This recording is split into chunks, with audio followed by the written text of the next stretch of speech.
Okay, so week one is here, and it's Friday night. Two great games tonight with Auburn and Baylor and Colorado and Georgia Tech. Baylor and Colorado, or excuse me, Baylor and Auburn started out to be kind of a defensive contest, and then in the fourth quarter just blew up and turned into a shootout. Auburn really dominated with a running game tonight, and that carried them through. It had about 300 yards rushing. Jackson Arnold had 150 yards rushing.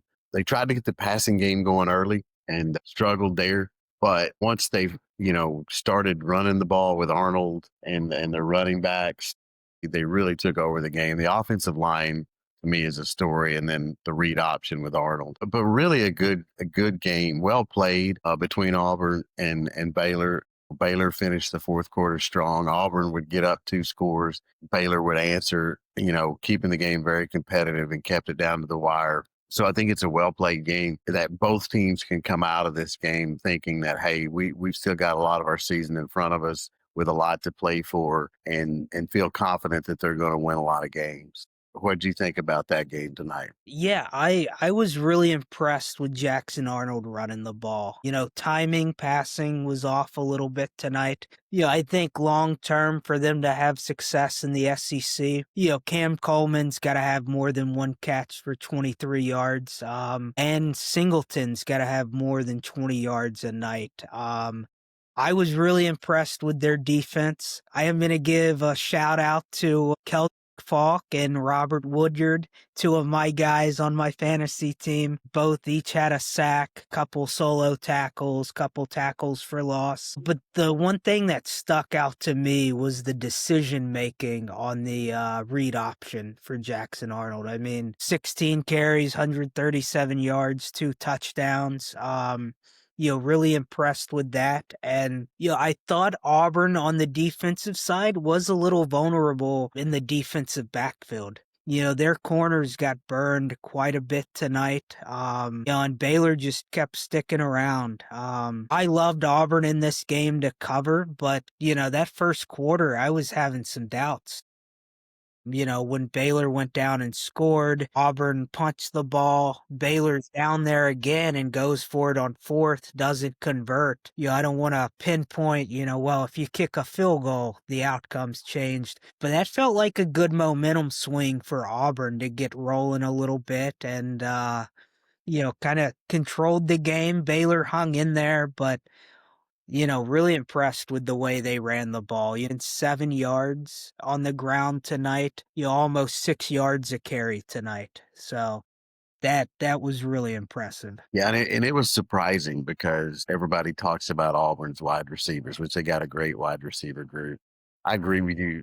For them to be everything that they want to be by the end of the year, they've got to get Coleman and Singleton and Simmons involved. I think a game like this, though, can help Arnold with his confidence. Last year at Oklahoma, didn't have the best year. And so even though this was mostly with him running the ball, similar to what he did against Alabama last year, it has to help his confidence. Now, again, after watching him tonight, do I think he's going to be a 4,000-yard passer that lights it up, starts throwing the ball 30 times a game? No, I don't think that. But I do think the more you have success, he seems to just struggle being confident on letting the ball go. I don't know if that's, timing or if it's reading the defense and hitting his progressions the way that he wants to, or again, just not letting the ball go. Jalen Hurts, when he was at Bama, used to kind of be the same way. Unless he saw a lot of space, he wouldn't he wouldn't try to throw the receiver open. So I don't think we start to see Jackson Arnold try to throw the receiver open. But a game like this can give him confidence to where can he become a 250-yard passer and a 50 to 75-yard quarterback that can, running the ball. Again, similar to Jalen Hurts. I think if I watch him right now, I see Jalen Hurts in his freshman, sophomore type year. Showed a lot of leadership tonight, toughness, ran the ball, and made plays. So, we'll see. But that's kind of where I see them at. He definitely has to get better, but good win for Auburn. It's one they had to have if they wanted to, have a 9-3, 10-2 type season. That's what they want to have this year. It's what Hugh Freeze needs to silence the critics. So huge win on the road. Yeah, I think, they probably want closer to a 65-35 or 60-40 split. After seeing them today, that O-line's good. So they're going to lean on the run game. But if they can scheme some new things up to make the passing game more effective, I wasn't overly impressed outside of Cam Coleman and Singleton. Did like Horatio Fields had a third down catch where he fought to get that first down in the fourth quarter. That was a really, high effort play. But I think, they'll have to scheme some things up. But if they can, if every team's got to prepare for him to use that read off 10, 12 times a game. I think that's going to also open up the passing game a little bit for him. Like he was 11 for 17 tonight. I think they probably want him in that 18 of 25, 18 of 27 range for them to really have success overall. But yeah, I was impressed with the front seven and the run game for sure tonight. Yes, I agree. And you're right. A good running game will create man coverage. And with the depth they have at wide receiver, it's going to be hard to man up on those guys.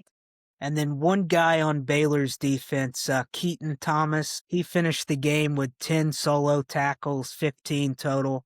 He was in on every play. Now, a lot of times it was 6, 7, 8 yards downfield, it felt like. But I think that's going to be a bright spot for Baylor moving forward with Keaton Thomas. So if we go to the other big game tonight with Colorado and Georgia Tech, it's a game when we're discussing it preview wise that we all kind of felt like that Georgia Tech would pull away and close game first half and then pull away. And I got to say again, well played game by both teams. Let me say that at first. This wasn't two teams that looked like they were in their first game. Now, Georgia Tech started the first quarter with a couple of turnovers, but after they settled down, they were fine and played well. But Colorado surprised me. They were much better than I thought they were going to be. It was a game that either team could have won. Auburn led most of the Baylor game just from a time standpoint. Colorado and Georgia Tech was a game that was back and forth.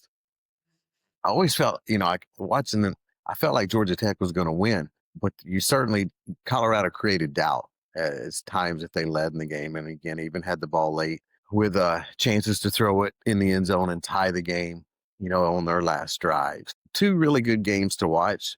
Georgia Tech, the difference in that game was Haynes King. And we talked about him when we did our preview. Just a fun college quarterback to watch. He's not going to throw for 350 yards, but he might throw for 200 and run for 100. It's just the type of guy he is. He does whatever it takes. He's just an old school, great college quarterback that just wins games because he makes plays when they need it. And a tough guy, running plays, he'll take licks, dish him out. He was key tonight, and again, he made the plays in the fourth quarter to get him in the end zone and win the game for Georgia Tech. But again, a really good, fun game to watch. Yeah, I think from like a scheme standpoint on offense, this is exactly what they want to do week in and week out. I don't think they want to have a fumble, an interception, and a fumble to start every game. And their defense held up and didn't allow a ton to be created from those turnovers either. But if they just clean that aspect up, I like them in the ACC this year. If they clean up some of the turnovers, I think Haynes King, 13 of 20 tonight, probably not going to throw the ball a lot more than 20 times, maybe some 24s throughout the season. But he ran the ball 19 times tonight. I think he's going to have 15 carries a game. Yes, I think so.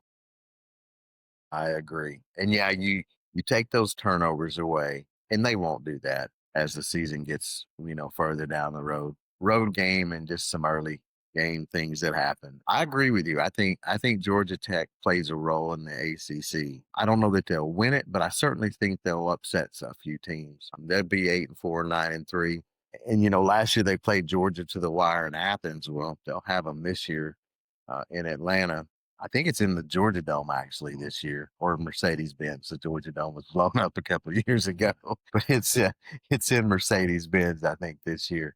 So, but it'll be in Atlanta, and again, it would not surprise me They took Georgia to the wire again. They're just a team that you don't want to play them because of all the different ways that they can beat you, and none of it's like dialing up a long distance plays, but it's just they do a good job of mixing it up on offense, and they're very diverse. And I think Colorado's poised for a better season than I thought earlier in the week.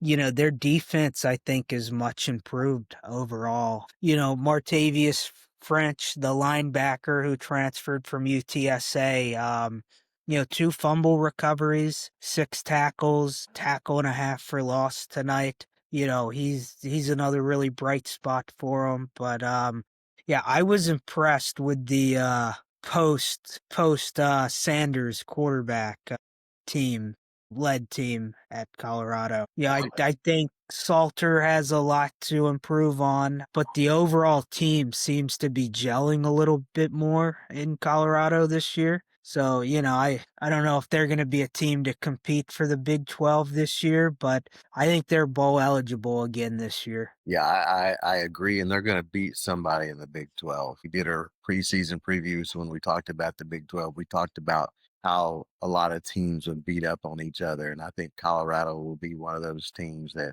whether it's Arizona State, Iowa State, who's now a contender in that league after beating K-State, Kansas, BYU, those teams that are projected at the top of that league, maybe Tech. Colorado's going to beat a couple of those teams. Much higher on them after watching them tonight than I was going into tonight. Yeah, definitely. And the tell of both games was the running quarterback tonight. It was. It absolutely was. That was the difference in both of the games. King and Arnold. And their toughness too. They ran, they didn't just run, they ran with toughness and took some hits, and both of them are good sized guys and really ran like running backs. Yeah, really, really good night of football, and we've got an even better slate tomorrow. We do. We got a great slate tomorrow. Texas and Ohio State gets it kicked off early, and that's going to be a great game to watch. We have Lee Corso's last weekend at that game. So that's going to be a lot of fun. Game day should be a lot of fun tomorrow. I'm sure they'll show a lot of his fun times over the years. I think, that's what we'll see there. And then you got Florida State, Bama, and then close it out with Clemson and LSU. Great start to it tonight. Even last night you had the big South Florida upset, and the reason I say it's big, it didn't wasn't a, I think it was a predictable game. The way they won, I didn't think they would win by you know the margin that they won by. And then Cincinnati and Nebraska ended up being a lot closer game than we thought it was going to be. Yeah, With and a lot less points scored. yes, I thought it might be a little bit of a shootout. It was a defensive battle. yes, it was, and 20-17, and Cincinnati had chances to win it at the end. And I hate to say this, we talked about it. It was a typical Dylan Rayola night. You look at his stats look great. Completed over 60% of his passes, almost 300 yards, no interceptions. In the pocket, he looks good.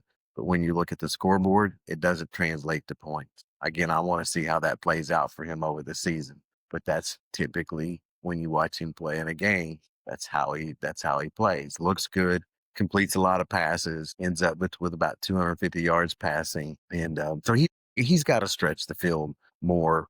Again, if Nebraska is going to be as good offensively as they can be. So, Yeah. a good night last night, great night tonight, and Yeah, tomorrow and we got a lot of good games. we've got UNLV up 31-7 right now in the third quarter. They're kind of, catching a little steam after last week's close game. UNLV is my pick as the group of 5 or group of 6, whatever it is now, to make the college football playoff. Boise losing to South Florida yesterday only empowers that movement. So, former SEC coach and Dan Mullen leading UNLV to a potential playoff season. And they got that win in game one. I'm gonna say this now, and because these two plays were big for them in that first game, and then tonight they seem to be calmed down and playing better. And I agree. I think they're going to have a shot to get into the playoffs. I think they're going to be one of the teams that's talked about at the end. But I'll go back to Terrence Welch, 2 interceptions in game one. One took a touchdown off the board from Idaho down. UNLV didn't play the best early, got down. They did play well, better in the second half. Welch getting 2 interceptions on back-to-back drives really changed that game for UNLV. It got them the win, and you sometimes it happens like that. The teams, when they play 12 games a year, they're going to have one game that they gotta get somebody to make a play over a team that they should beat. And that's what happened for them last week. And that could kickstart them to who knows. Yeah, my 3-team parlay of Auburn, Georgia Tech, and UNLV is looking pretty good at the moment. You got that one won. That's not looking good. UNLV is going to win that game. If you took them, you're good. You're good. Yeah. I went with Auburn and then with LSU tomorrow. So we'll see how that one turns out tomorrow night. Nice. Yeah, I have a 9-teamer that has 5 games tomorrow. With UNLV winning tonight, I'll have 4 in. And then I had a 7-teamer where if UNLV wins, 6 of the teams win, and it was a money line. So all That'd be Army sweet. had to do, they didn't even have to cover. They just had to win, and they lose in triple overtime. Wow. So that one was dead in the water. And that's your only loss? That's my only loss today. Yeah. Oh, that would have paid well. I know it was all money line with a lot of favorites. I took like FIU. They were playing like somebody not so good. So it was like a $25 that paid like actually it paid all right. It was like 270 Yeah. pay. 10 to Uh 10 to 1 pay, that's I just needed Army to come through for me. and they lose in overtime. That's a painful one. Yeah, and they in the second overtime, they had a chance to win on a field goal that they missed. That's brutal. That Yeah. is brutal. Well, that's, again, that's why we love college football. For those moments, it's the agony of defeat you got there. But again, it makes it fun. So again, looking forward to a great day tomorrow. We're going to have some more great games, great play. It's going to be a lot of fun. Going back again to week 0, another team that really played well last week is Kansas. They looked really good last week, and I think you'll see them in the Big 12. And then that Iowa State K-State game, you still got both those teams. I think will have a shot in that league. So again, a lot of good things between week 0 and the first 2 nights of week 1, and then tomorrow it is. So a lot to look forward to. Yeah, great recap tonight, and we'll be back tomorrow with some more. That's it.